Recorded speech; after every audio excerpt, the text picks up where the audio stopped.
Hello मेरे प्यारे बच्चों, आज मैं इस वीडियो में बात करूंगा बोर्ड एग्जाम के लिए फिजिक्स हम कैसे पढ़ें। देखिए मेन पॉइंट मैं आपको बता देता हूं। जैसे कंपटीशन एग्जाम में बहुत सारे आपके क्या पूछे जाते हैं, न्यूमेरिकल्स पूछे जाते हैं, लेकिन बोर्ड एग्जाम में आपको न्यूमेरिकल ज्यादा नहीं पूछेगा। यहां मेनली डेरिवेशंस में और कॉन्सेप्ट में जो है वो पेपर का फुल फोकस रहेगा। कॉन्सेप्ट हो गए और आपके डेरिवेशंस हो गए, है नहीं। कॉन्सेप्ट इन द सेंस की थ्योरी वाले क्वेश्चन आते हैं कि ऐसा इसका डायपोल मोमेंट ज्यादा है, इसका कम है, या इसको फोकस पर रखेंगे तो इमेज यहां बनेगी, यहां रखूंगा तो कहां बनेगी। इस टाइप वाले क्वेश्चन जो है थ्योरी वाले क्वेश्चन कहलाते हैं मेरे प्यारे बच्चों। अब क्या कर सकते हैं हम, अगर बोर्ड में मुझे मोर देन 95 नंबर लेके आने हैं फिजिक्स में, अभी भी आपको वक्त है। मैं 95 उनके लिए बात कर रहा हूं जिनने कुछ नहीं पढ़ा है, और जिनने बहुत कुछ रिवीजन कर लिया है उनके लिए भी वीडियो जो है बहुत इंपॉर्टेंट है मेरे प्यारे बच्चों। देखिए मैं आपको एक चीज बता देता हूं, जिसने बहुत अच्छी प्रिपरेशन कर रखी है वो तो 100 नंबर के लिए जाओ। जिसने नहीं पढ़ रखा है अभी भी उसके पास वक्त है, मिनिमम 95% आप अभी भी ला सकते हैं, ठीक है। उसके लिए क्या करना है, आपको यह पता है डेरिवेशंस जो है पेपर में बहुत पूछे जाते हैं। आप स्कूल का पेपर जब देते हैं तो उसमें भी डेरिवेशंस बहुत होते हैं। इसका मतलब क्या हुआ, आपको डेरिवेशंस को एक साथ कलेक्ट करना है। सर ऐसा क्यों कर रहे हो सर? अरे आपकी जो है जाते जाते जो है दिसंबर खत्म होते होते 3-4 कॉपी फिजिक्स की बन जाएंगी। मान लो एक कॉपी गुम होगी, एक कॉपी मिली नहीं, कहीं कोई ले गया, बच्चा ले गया, एक कॉपी आपको दिया ही नहीं उसने, आपको पता ही नहीं कि आपकी कॉपी फर्स्ट कॉपी कहां है। तो जब अगर आपने डेरिवेशंस को एक साथ रखा है तो आपको एक साथ किसी दिन आपका मन क्या, चलो संडे को जो है डेरिवेशन का वक्त है भैया, आज मेरे ये जो अपकमिंग संडे है इस दिन मैं सारे डेरिवेशन करूंगा। जब आपके डेरिवेशन जो है एक ही कॉपी में होंगे तो आप एक ही दिन जो है सारे डेरिवेशन को रिवीजन कर सकते हो। फायदा नंबर 1। दूसरा, जो भी आपकी थ्योरी है, चाहे कूलॉम्स लॉ लिखना है, चाहे वो इलेक्ट्रिक फील्ड लाइंस की प्रॉपर्टी लिखनी है, चाहे वो TIR टोटल इंटरनल रिफ्लेक्शन लिखना है, चाहे वो मैग्निफिकेशन ऑफ कंपाउंड माइक्रोस्कोप के बारे में लिखना हो, चाहे वो मैग्नेटिक फील्ड लाइंस के बारे में हो, चाहे डायपोल मोमेंट किसे कहते हैं उसके बारे में लिखना हो, चाहे गॉस लॉ हो, तो अब ये भी तो एक जगह होने चाहिए ना। पॉइंट नंबर दूसरा, ये जो थ्योरी वाला कॉपी है ना, इसको भी आप अलग बनाइए। इसमें आप आधी कॉपी में थ्योरी लिखो, पूरी आ जाएगी, और उसके बाद जो है ना भाई आप लास्ट में हर चैप्टर के फॉर्मूले लिखो और उन फॉर्मूले को बार बार रिवीजन करो। और एक दिन मान लो, क्योंकि अब आपका जो है कोर्स खत्म हो रहा होगा, पेपर भी आपके प्री बोर्ड नजदीक होंगे, तो आप क्या कर सकते हैं, मान लो आपका मन किया यार आज स्कूल आप नहीं जा रहे हो, आज आपका मन किया मैंने आज पूरे के पूरे थ्योरी रिवीजन करने फिजिक्स में और सारे के सारे जो है फॉर्मूले रिवीजन करने हैं, तो हो गया नहीं फायदा? बताओ, सुबह बैठोगे शाम को तक सारी थ्योरी रिवीजन हो जाएगी, याद भी हो जाएगा, और जो है न्यूमेरिकल्स, जो न्यूमेरिकल्स में लगने वाले जो फॉर्मूले होते हैं उन फॉर्मूलों को भी जो है मेरे प्यारे बच्चों आप बखूबी से अच्छे से मेरे प्यारे बच्चों याद हो जाएगा। फिर आपको बार बार रिवीजन करने जैसे खुद लगेगी, आपको एहसास हो जाएगा मैंने अगर इनमें इन कॉपी बनाने में मेहनत करी है तो मेरा फर्ज बनता है इन कॉपी को पढ़ना। पॉइंट नंबर 2 मैंने आपको बता दिए। एक क्या बताया, डेरिवेशंस कॉपी अगर आपके पास अलग से होगी, अगर एक ही कॉपी में डेरिवेशन आपके सारे कलेक्ट होंगे मेरे प्यारे बच्चों, तो पता है जब बोर्ड एग्जाम नजदीक होगा, एक हफ्ते बाद फिजिक्स का पेपर होगा, तो आप कितनी कॉपी का रिवीजन करोगे? एनसीईआरटी क्वेश्चन देखोगे या एनसीईआरटी को देखोगे या डेरिवेशंस को देखोगे, फॉर्मूले को देखोगे, थ्योरी को देखोगे? बताओ मेरे प्यारे बच्चों, है नहीं है? तो अगर एक जगह कॉपी होगी तो एक ही दिन में रिवीजन हो जाएगा। उसके बाद थ्योरी वाली कॉपी आपके पास होगी जिसमें आपके सारे लॉ लिखे हैं, सारे डेफिनेशंस लिखे हैं, सारे फॉर्मूले आपने एक जगह कलेक्ट किए हैं, तो आपको ज्यादा परेशानी नहीं आएगी।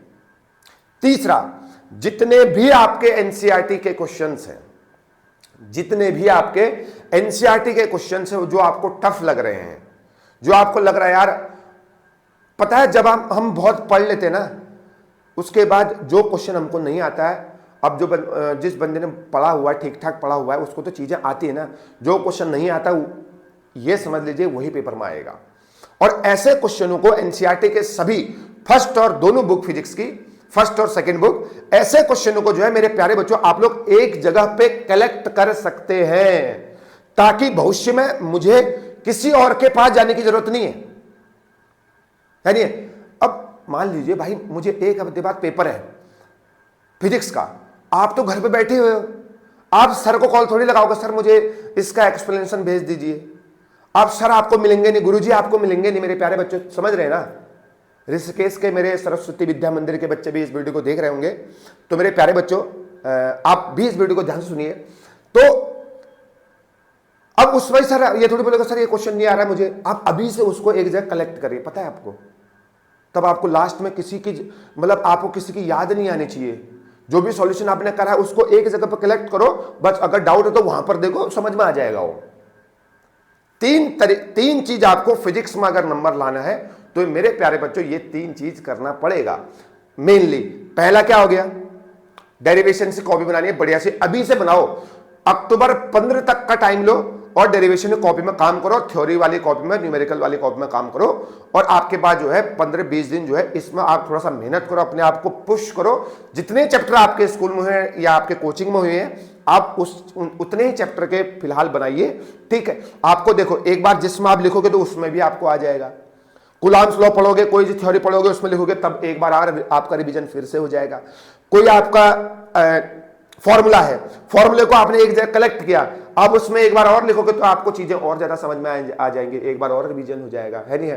तो 15-20 दिन का टाइम लीजिए और सारे चीजों को एक जगह कलेक्ट करिए ताकि पढ़ने में आसानी होगी, है नहीं है? देखो फिजिक्स की किताबें कितनी भरी पड़ी हैं, मैं जानता हूं कि तुम्हारे पास एक भी नहीं होगी, है नहीं है? किसी के पास होगी, लेकिन आप एक ही बुक से पढ़िए, लेकिन उसको बहुत बार पढ़ो।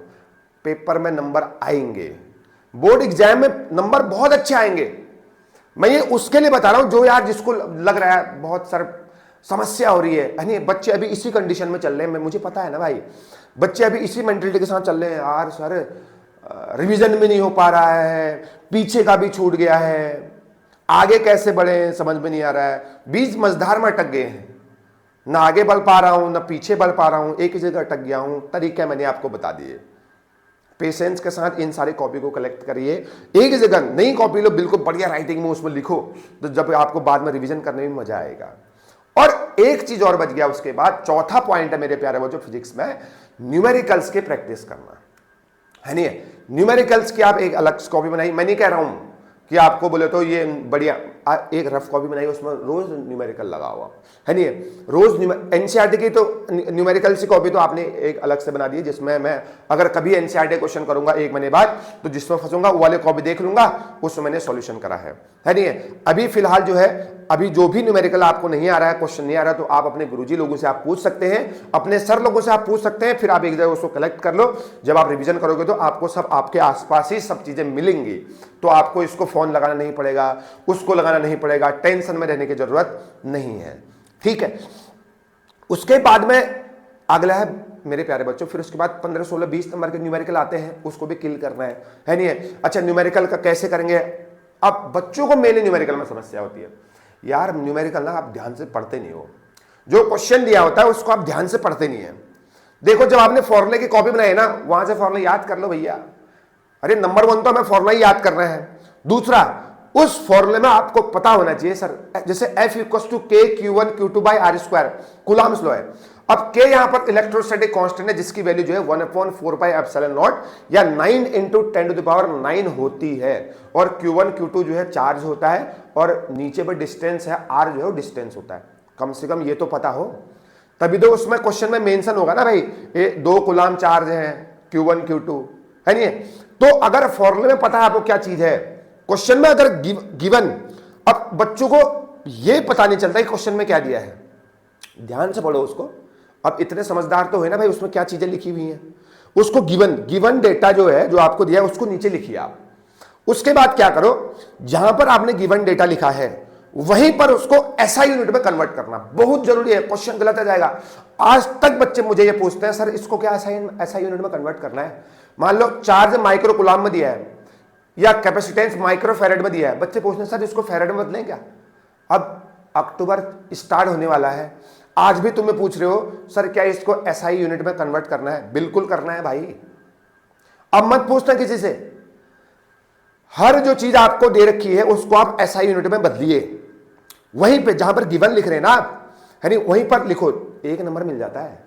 अगर आपने गिवन डेटा लिखा है, फॉर्मूला लिखा है उसके बाद, तो आपको 1 नंबर जरूर मिलेगा। तो गिवन डेटा के बाद जो भी यूनिट एसआई में कन्वर्ट नहीं है उसको आप एसआई में कन्वर्ट करिए, वहीं बार सारे गिवन डेटा लिख दिए। उसके बाद जो भी निकालना है उसको इक्वल टू करके क्वेश्चन मार्क कर लो, फिर आप फॉर्मूले रिकॉल करो, यार कौन सा फॉर्मूला लगेगा, ये बताता, ये बताता, हाँ ये आ गया। उसके बाद नीचे फॉर्मूला लिखो और फॉर्मूले को लिख दो ब्रैकेट में। इंप्रेस हो जाएगा एग्जामिनर, क्या बंदा है, ये काम करके तो देखो मेरे प्यारे बच्चों, ये काम करके देखो आप बस। उसके बाद उन वैल्यू को उस किसमें पुट करो, फॉर्मूले पुट करिए, आंसर आ जाएगा आपका। और भाई मैंने समझता हूं बोर्ड एग्जाम में सारे के सारे न्यूमेरिकल्स ऐसे आते हैं जो डायरेक्ट वैल्यू को पुट करने होते हैं बस।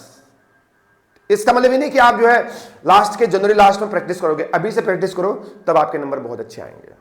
ठीक है मेरे प्यारे बच्चों, ये 4 पॉइंट थे जो कि जिनसे आपकी फिजिक्स जो है बहुत बढ़िया होगी। पहला डेरिवेशन से कॉपी आपको अभी से बनानी है, रिक्वेस्ट कर रहा हूं मैं सभी से, है नहीं, अगर मैं कभी पहुंच गया कहीं पे तो मैं चेक भी कर सकता हूं मेरे प्यारे बच्चों। डेरिवेशन से कॉपी अगर अभी से आप बनाएंगे, न्यूमेरिकल्स और न्यूमेरिकल्स की कॉपी बनानी है, वो वाले जो एनसीईआरटी में न्यूमेरिकल्स है, जो टफ न्यूमेरिकल है जिनमें आप फंस रहे हैं, उनके एक अलग से कॉपी बना लीजिए, या आप अभी से सारे न्यूमेरिकल कर दो उस कॉपी में, एक अलग से कॉपी में एनसीईआरटी के। और उसके बाद दूसरा फॉर्मूले और किसकी कॉपी, फॉर्मूले एंड थ्योरी की कॉपी, सारे डेफिनेशन एक जगह लिख दिए चैप्टर वाइज, और सारे फॉर्मूले एक जगह लिख दिए चैप्टर वाइज, और उसको बार बार रिकॉल किया जब आपका मन किया, मैंने आपको तरीके बता दिए हैं। और चौथी चीज मेरे प्यारे बच्चों, न्यूमेरिकल्स कैसे होंगे सॉल्यूशन मैंने आपको बता दिया है कैसे होंगे मेरे प्यारे बच्चों। सबसे पहले आपको क्वेश्चन को बहुत जरूरी अच्छे से पढ़ना है, उसमें जो गिवन लिखा है उसको नीचे गिवन डेटा लिख दीजिए। उसके बाद उस डेटा को जो है आपको एसआई यूनिट में कन्वर्ट करना है। आप आज के बाद मत पूछना क्या इसको एसआई में कन्वर्ट कर रहे हैं, है नहीं तो आपकी आदत यही बन जाएगी। फिर आप एग्जाम हॉल में पूछोगे भाई यार माइक्रो कूलाम को कूलाम में बदलने के लिए कैसे करते हैं, या नैनोमीटर को मीटर में बदलने के लिए क्या करते हैं, एंगस्ट्रॉम को मीटर में बदलने के लिए किससे इंटू करते हैं, भाई बगल वाले से पूछोगे, आप आगे वाले से पूछोगे, है नहीं। अभी से चीजें आपको याद भी होनी चाहिए। उसके बाद आप फॉर्मूला लिखिए, ये फॉर्मूला ये डेटा किस फॉर्मूला में फिट होंगे, उसके बाद उसको ब्रैकेट में कर दीजिए, और बढ़िया से खूबसूरत तरीके से आगे आप सॉल्यूशन करेंगे ना, पूरे के पूरे नंबर आएंगे, एक भी नहीं कटेगा। ये 4 चीजों में आप कमांड करिए, अभी से बहुत वक्त है, 3.5 महीने का वक्त है, आप नंबर ला सकते हैं। ठीक है, तो अगर इनमें आपकी कमांड होगी तो आपके नंबर बहुत बढ़िया आएंगे, आप मुझे याद भी करेंगे, इतनी गारंटी मैं आपको देता हूं। थैंक यू सो मच, मिलूंगा जरूर सबसे।